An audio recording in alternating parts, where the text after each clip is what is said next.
First Contact and False Assumptions. The research vessel Hyperion drifted through the Carina Nebula's outer rim, its quantum sensors prodding the star-strewn darkness. Dr. Sarah Chen stood at the bridge's observation deck, her dark eyes reflecting the distant stellar nursery. After 6 months of deep space exploration, the crew had documented countless astronomical phenomena. But they hungered for something more. Another gravitational anomaly at bearing 227. Lieutenant Marcus Rodriguez called out from his station. But this one's different. Sarah turned from the window, raising an eyebrow. Different how? The wave pattern is too regular. Natural phenomena don't produce this kind of signature. Rodriguez's fingers danced across his holographic interface, bringing up a detailed analysis. It's being generated intentionally. Captain Diana Walsh strode onto the bridge, her weathered features tightening as she studied the readings. 20 years of space exploration had taught her to trust her instincts, and right now, they were screaming that this was it. Humanity's first contact with an advanced civilization. Full sensor sweep, she ordered. And bring us in closer 1/4 thrust. The Hyperion's engines hummed to life, pushing the vessel toward the mysterious signal. As they approached, the anomaly resolved itself into something that made the entire bridge crew catch their breath. A massive structure, easily 20 kilometers across, floating in the void. Its surface gleamed with an otherworldly iridescence, covered in patterns too precise to be natural. Before anyone could speak, space itself seemed to ripple. 3 ships materialized around the Hyperion, each one displaying the same alien aesthetic as the megastructure. They were beautiful in their complexity, like abstract sculptures given flight. "We're being hailed," Communications Officer Patel announced, his voice steady despite the historical magnitude of the moment. "The signal. It's reconfiguring our systems to enable communication." The main view screen flickered to life, revealing a being that seemed to be made of crystalline segments and flowing energy. When it spoke, its words were translated into perfect English by their newly modified systems. "Vessel of the unregistered species, you have entered the domain of the Concordiate. We are the custodians of 10,000 civilizations, guardians of the galactic order for 1 million of your years. Your presence here has been noted and will be processed according to protocol." Captain Walsh stepped forward. "I am Captain Diana Walsh of the Earth research vessel Hyperion. We come in peace, seeking knowledge and understanding." The crystalline being's segments shifted in what might have been amusement. "Ah, yes. Earth, we have observed your radio emissions for some time. A level 2 pre-integration species, still grappling with basic particle physics and crude faster-than-light travel." Sarah felt her cheeks flush at the dismissive tone. The Hyperion's quantum drive was anything but crude. It had taken humanity's brightest minds decades to perfect it. "Your vessel will be brought aboard our integration facility," the custodian continued. "Standard evaluation protocols must be followed before we can determine your species' placement in the hierarchical order." "With respect," Walsh replied, keeping her voice diplomatic, "we're not looking for placement. We're explorers, seeking to learn and share knowledge." The custodian's response carried the patient tone one might use with a child. "All species require proper categorization. Your technological development clearly indicates your subordinate status. Resistance to protocol is inadvisable." Rodriguez muttered under his breath. "They've got no idea what they're dealing with, do they?" Sarah shared a knowing look with him. Throughout human history, anyone who had underestimated humanity's potential had learned a harsh lesson. These custodians, for all their advanced technology, were making the same mistake. As the alien ships began generating some kind of tractor field around the Hyperion, the crew remained calm. They had trained for first contact scenarios, but no one had expected to encounter beings so convinced of their own superiority. "Captain," Sarah said quietly, "their entire civilization seems built on rigid hierarchies and protocols. They can't even conceive of a species that might operate differently." Walsh nodded, a slight smile playing at her lips. Then I suppose we'll have to educate them. Humanity has a long history of exceeding expectations. She turned to her crew. Let them bring us in. Let them run their tests. But remember who we are. We're the species that went from first flight to landing on our moon in 66 years. We're the ones who turned our greatest weapons into tools for exploration. We're humanity, and we've never let anyone else define our limits. As the Hyperion was drawn toward the massive alien structure, its crew felt no fear. Instead, there was a sense of anticipation, even amusement. The Concordiat thought they were dealing with simple primitives who would quietly accept their assigned place in the galactic order. They were about to learn just how wrong they were. The challenge of protocol. The integration facility's processing chamber gleamed with an antiseptic perfection that made Sarah Chen think of a museum. Beautiful, sterile, and utterly lifeless. The Hyperion's crew stood in a line as crystalline drones scanned them with beams of shifting light, while their custodian overseer, who had introduced itself as Protocol Master Nexus, observed from a hovering platform. Fascinating primitive biology, Nexus commented, its crystalline segments rippling. Such inefficient respiratory systems, limited sensory input, no quantum connectivity. The beam's translated voice carried the tone of someone cataloging specimens in a zoo. Dr. Chen caught Captain Walsh's eye and had to suppress a smile. The custodian had spent the last hour listing human biological deficiencies, while completely missing the subtle signs of the crew's growing understanding of their technology. The evaluation will proceed in 3 phases, Nexus announced. First, problem-solving capacity. Second, technological comprehension. Third, social integration potential. Your species' placement in the Concordiat hierarchy will be determined by your performance. Lieutenant Rodriguez leaned closer to Sarah. Anyone else noticed their scanning beams are just modulated tachyon streams? Pretty basic stuff. Silence during evaluation. One of the drones commanded. Unauthorized communication indicates primitive social disorder. Captain Walsh stepped forward. We're a social species. We solve problems better together. If you want accurate test results, you should let us work as we naturally do. Nexus's segments shifted in what might have been confusion. Individual assessment is protocol. Group behavior indicates dependency and weakness, or it indicates strength through cooperation. Walsh countered. But by all means, test us however you see fit. The first test chamber was a vast room filled with holographic puzzles, 3-dimensional shapes that needed to be manipulated into specific configurations. Each crew member was isolated in their own testing cube, unable to see or hear the others. Sarah studied her puzzle, a complex geometric pattern that needed to be transformed into its mirror image. The solution was supposed to require hours of careful manipulation. She solved it in minutes by recognizing it as a 4-dimensional rotation problem, something human mathematicians had been studying for decades. Through the transparent walls of her cube, she could see other crew members making similarly quick work of their challenges. Rodriguez was actually yawning as he completed his third puzzle. Irregular results, one of the monitoring drones announced. Possibility of testing anomaly. The second phase involved interfacing with Concordiat technology. Each crew member was presented with an alien device and asked to determine its function.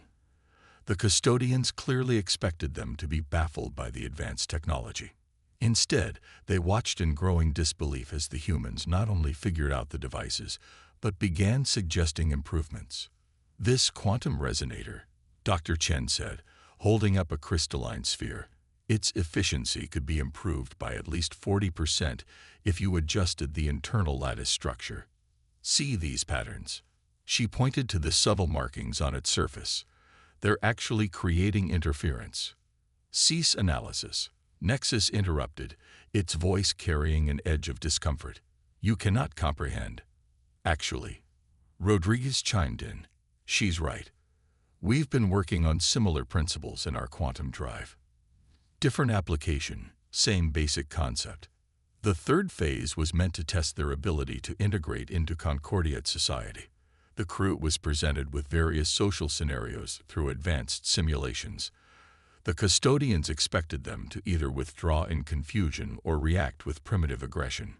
Instead, they watched as the humans demonstrated an uncanny ability to adapt, innovate, and even find loopholes in the Concordiate's most sacred protocols. Fascinating approach, Walsh commented after completing a diplomatic simulation. Your entire social structure is based on rigid hierarchies, but you've never considered that flexibility might be more efficient. Nexus's crystalline form had lost some of its luster. Your species shows concerning signs of protocol deviation. Your solutions are unorthodox, potentially disruptive. That's humanity for you, Sarah said with a smile.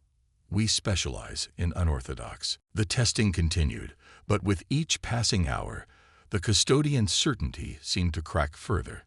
They had expected to find simple primitives, easily classified and controlled. Instead, they found themselves facing a species that not only understood their technology, but saw ways to improve it, that solved their most challenging puzzles with almost casual ease, and that seemed to take their most sacred protocols as mere suggestions. Results are inconclusive, Nexus finally announced, its translated voice carrying a note of frustration. Your species demonstrates irregular patterns that defy standard classification. Maybe, Captain Walsh suggested, you need a new classification system. As the crew was led back to their ship for further evaluation, Sarah noticed something interesting. Some of the younger custodians were watching them with what seemed like fascination rather than dismissal. One even approached her, its crystalline form shifting with what might have been excitement. Your solutions, it whispered, they create new possibilities. This is irregular. Interesting. Sarah smiled. The cracks were already starting to show in the Concordiate's perfect facade, but none of them could have predicted how soon those cracks would become chasms or how vital humanity's irregular approaches would become to the survival of both species. The Hyperion's crew returned to their ship, knowing they had passed a test far more important than the one the custodians had designed. They had proven that humanity couldn't be contained by anyone's preconceptions, not even those of a million-year-old civilization. And this was just the beginning. Rising stakes. The alert came without warning. Captain Walsh was reviewing the crew's test results when the Hyperion sensors detected a massive energy surge from the Concordiate's megastructure. Through the view screen, they watched as waves of distortion rippled through spacetime itself. Multiple quantum breaches detected. Rodriguez called out, his fingers flying over his console. Whatever that structure is, it's destabilizing at the subatomic level. Nexus's image appeared on their communication screen, its crystalline form pulsing with unfamiliar patterns. This is irregular. The archive node is experiencing unprecedented quantum cascade failures. Sarah Chen's eyes widened. Archive node. You mean that structure contains data? The accumulated knowledge of 10,000 civilizations, Nexus confirmed. 1 million years of scientific, cultural, and technological development. Our protocols for this scenario are insufficient. The implications hit the human crew like a physical force. They weren't just looking at a building breaking down. They were watching the potential loss of a galaxy's worth of knowledge. Your protocols might be insufficient, Captain Walsh said, but we're not bound by them. Dr. Chen, what are we looking at? Sarah was already deep in analysis mode. The quantum matrix is collapsing.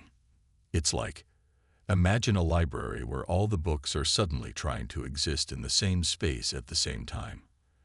The fundamental forces holding the data structure together are unraveling. Impossible. Nexus interrupted. The archive node's containment systems are perfect. They have functioned flawlessly for millennia. Nothing's perfect, Rodriguez countered. And it's always worked before isn't a solution. The Hyperion's crew watched as more Concordiate ships arrived, their attempts to stabilize the situation following the same rigid protocols that had failed already. It was like watching someone repeatedly press the same broken button, expecting different results. Captain, Sarah said quietly, our quantum drive uses similar principles to contain and channel energy. If we could adapt that technology. Walsh nodded. Make it happen. Nexus, we're going to need direct access to the archive node's control systems. Unacceptable. The custodian responded. Protocol strictly forbids. Your protocols are watching 1,000,000 years of knowledge destroy itself. Walsh cut in. Sometimes survival means breaking the rules. For a moment, the crystalline being seemed to freeze. When it spoke again, its voice carried a new tone. Uncertainty. The loss of the archive would be catastrophic. Your species has demonstrated irregular but effective problem-solving capabilities. We will permit temporary access. The next hours were a blur of activity. The Hyperion's crew worked alongside increasingly bewildered custodians, their human approach to problem-solving breaking centuries of established procedure with every solution they proposed. The containment field doesn't need to be perfect, Sarah explained to a group of custodian engineers. It needs to be flexible. You're trying to hold everything rigidly in place, but quantum states need room to fluctuate. Think of it like a shock absorber, not a wall. Rodriguez, working with another team, had his own breakthrough. Your systems are too isolated. The Hyperion's quantum drive works because all its components talk to each other, adapt in real time. You've got all these amazing systems, but they're locked into predetermined patterns. The custodians watched in a mixture of horror and fascination as the humans essentially rewired 1,000,000-year-old systems, introducing concepts that their rigid hierarchy had never considered. Flexibility, adaptation, controlled chaos. This defies all established principles, one custodian protested. Good, Walsh replied. Established principles are what got us here. The archive node's destabilization continued, but now they could see the pattern in the chaos. Sarah's team had managed to create a sort of quantum dampening field, giving them time to work. Rodriguez's improvements to the communication systems meant the various components could now respond dynamically to changes. But it wasn't enough. The collapse was slowing, but not stopping. We need more power, Sarah announced. The containment field is working, but we can't generate enough energy to stabilize the entire structure. The Hyperion's quantum drive, Rodriguez suggested. If we linked it into their systems, that would almost certainly destroy your ship, Nexus pointed out. Walsh didn't hesitate. Do it. Captain. Nexus's voice carried genuine confusion. Your vessel represents significant technological investment from your species. Protocol dictates preservation of assets. Knowledge is worth more than ships, Walsh said simply. Besides, we can build another ship. Can you rebuild 1,000,000 years of history? The custodians watched in silence as the human crew prepared to sacrifice their only way home to save the archive. It was a concept foreign to their protocol-driven minds, the willingness to risk everything on an uncertain solution. As the Hyperion's quantum drive was integrated into the archive systems, Sarah noticed something else. Young custodians were watching them work, their crystalline forms vibrating with what seemed like excitement. They were witnessing something their society had forgotten was possible. Genuine innovation, born of necessity and unfettered by protocol. The fate of a galaxy's worth of knowledge hung in the balance, and humanity's greatest weapons were the very things the Concordiate had dismissed: creativity, adaptability, and the willingness to break the rules when they needed breaking. But even as the combined systems began to show signs of working, alarms started blaring throughout the archive. Something new was going wrong, something that would force both species to go even further beyond their comfort zones than they'd imagined possible. The real test was just beginning. Breaking point. The archive node's central chamber pulsed with conflicting energies as the Hyperion's quantum drive strained against the laws of physics. Warning signals screamed across every console, both human and Concordiate. But something else was happening, something none of them had anticipated. The data streams, Sarah gasped, staring at her readings. They're not just destabilizing anymore. They're merging. Through the chamber's transparent walls, they could see waves of information made visible, streams of light and energy carrying the knowledge of civilizations. But instead of staying in their neatly organized containers, they were flowing together, creating new patterns, new connections. Impossible, Nexus declared, its crystalline form flickering with distress. The Archive's classification systems are absolute. Knowledge must remain properly categorized. Rodriguez laughed despite the tension. Knowledge doesn't care about categories. It grows, changes, connects. Like life itself. The chamber shuddered as another wave of quantum instability swept through. The Hyperion's drive was holding, but barely. Captain Walsh watched as her ship's systems redlined, pushing far beyond their designed limits. The containment fields are failing faster than we can stabilize them, Sarah reported. But, wait. She leaned closer to her console, eyes widening. These merged data streams, they're creating new information. The combined knowledge is generating insights none of the individual civilizations had discovered. Contamination. A senior custodian declared, the protocols demand immediate data purge. No. The voice came from one of the younger custodians, the same one who had shown interest in human methods earlier. Can't you see? This is evolution. Knowledge growing beyond our control, yes, but growing into something greater. Walsh stepped forward. Your protocols were designed to preserve knowledge, right? But preservation doesn't mean freezing something in place. It means keeping it alive, letting it grow. The chamber rocked with another surge. Status displays showed the Hyperion's quantum drive reaching critical levels. They had minutes, maybe less, before the whole system collapsed. We need to stop fighting the merger, Sarah announced. These connections happening between different civilizations' data, they're not the problem. They're the solution. Explain, Nexus demanded, its tone caught between curiosity and horror. The archive isn't breaking down, Sarah continued. It's breaking through, like separate streams joining to form a river. Fighting it is what's causing the instability. We need to guide it instead. Rodriguez was already adjusting systems, like whitewater rafting.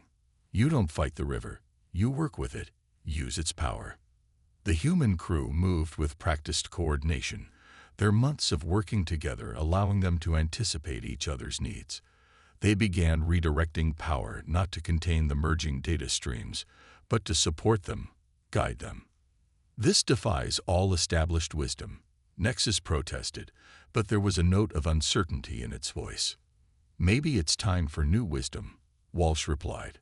Sometimes the best thing you can do with established wisdom is prove it wrong. The younger custodians were moving now, their crystalline forms resonating with a new frequency. Despite the protests of their elders, they began working alongside the humans, learning in minutes what their society had refused to consider for millennia. The chamber filled with light as data streams merged and flowed, carrying the knowledge of countless civilizations.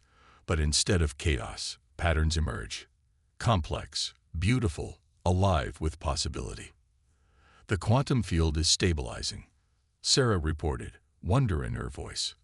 The merged data streams, they're creating their own containment system. It's like they've learned from each other, found a better way to exist. The Hyperion's drive gave one final surge, then settled into a stable hum. Around them, the archive node pulsed with new energy, its structure not just preserved but transformed. Initial analysis, one of the younger custodians announced, its voice trembling with excitement. Knowledge integration has increased archive efficiency by 300%. New theoretical insights are emerging spontaneously from merged data streams. This is beyond anything in our records. The senior custodians stood in shocked silence, their rigid worldview cracking like ice in spring. They had spent 1,000,000 years preserving knowledge, only to discover they had been slowly suffocating it. Your ship, Nexus said finally, turning to Walsh. The strain on its systems. We'll need some repairs, Walsh admitted with a smile. But we didn't lose it. Turns out human engineering is pretty good at handling the impossible.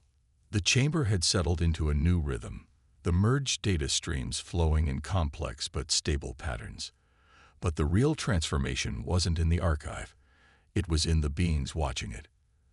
The younger custodians were already diving into the newly merged knowledge, their excitement palpable. The older ones stood back, their crystalline forms rigid with uncertainty. Everything they had believed about order, about progress, about the proper way to handle knowledge, had been upended by a species they had dismissed as primitive. And humanity's role in the galaxy was about to change in ways none of them could have predicted. The breaking point had passed, but the real revolution was just beginning.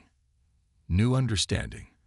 In the days following the archive crisis, the Concordiate's massive integration facility buzzed with an energy it hadn't known in millennia. The merged knowledge streams had stabilized into what the humans had started calling the living archive, a dynamic, evolving repository of galactic wisdom that grew stronger through connection rather than separation. Captain Walsh stood at a viewing window, watching teams of humans and custodians working together below. The sight would have been unthinkable just days ago. Crystalline beings flowing around human forms, their movements synchronized in ways that defied their apparent differences. We've identified 47 major scientific breakthroughs in the past 12 hours alone, Sarah reported, joining her captain. Turns out when you let different perspectives mix freely, amazing things happen. The Concordiate Council requests your presence, Nexus announced, appearing beside them. Its crystalline form had changed subtly over the past days, adopting a more fluid structure that reflected the transformation happening throughout their society. The council chamber was no longer the rigid, hierarchical space it had been during their first encounter. The ancient custodians had abandoned their elevated platforms, choosing instead to arrange themselves in a circle that included both species as equals. We have spent 1 million years believing we were preserving knowledge, the head counselor began, its form shimmering with complex emotions. In truth, we were imprisoning it, and ourselves. Walsh nodded, understanding the magnitude of this admission from a civilization that had prided itself on absolute certainty. Change isn't easy, she offered, especially when you've been doing things one way for so long. Your species, another counselor spoke, approaches problems with a chaotic efficiency we have forgotten was possible. You see connections we had trained ourselves to ignore. You challenge assumptions we had forgotten were assumptions. Rodriguez, standing with the human delegation, couldn't help but grin. We've had plenty of practice. Earth's history is basically one long story of people saying, "That's impossible," right before someone goes and does it anyway. The chamber filled with a crystalline sound that the humans had learned to recognize as laughter. Another change, as the custodians had rediscovered emotions they had long suppressed in the name of protocol. We have a proposal, the head counselor announced. The Living Archive requires a new approach to management. We propose a joint initiative, combining Concordiate experience with human innovation. Sarah leaned forward. You want us to help manage the archive? More than that, Nexus interjected. We want you to help us rebuild the Concordiate itself. Our society, like our archive, requires updating. The implications were staggering. The Concordiate wasn't just offering humanity a seat at the table, they were asking for help in redesigning the table itself. There will be resistance, another counselor warned. Many of our people remain committed to the old ways. Good, Walsh replied with a smile. Resistance means people are thinking for themselves. That's where real progress starts. The younger custodians, who had been watching from the chamber's edges, moved forward. Their forms pulsed with excitement as they described the changes already spreading through their society. Old hierarchies were dissolving. New ideas were being debated openly. The rigid protocols that had governed their civilization were being questioned, examined, improved. We have lived in stasis, one young custodian declared, believing it was perfection. You showed us that true perfection lies in growth, in change, in the willingness to risk failure in pursuit of something better. As if to emphasize the point, the living archive visible through the chamber's windows pulsed with new connections. Knowledge from Earth's databases, recently added to the archive, was creating unexpected synergies with ancient alien wisdom. Art combined with science, philosophy with technology, creating insights that neither civilization could have reached alone.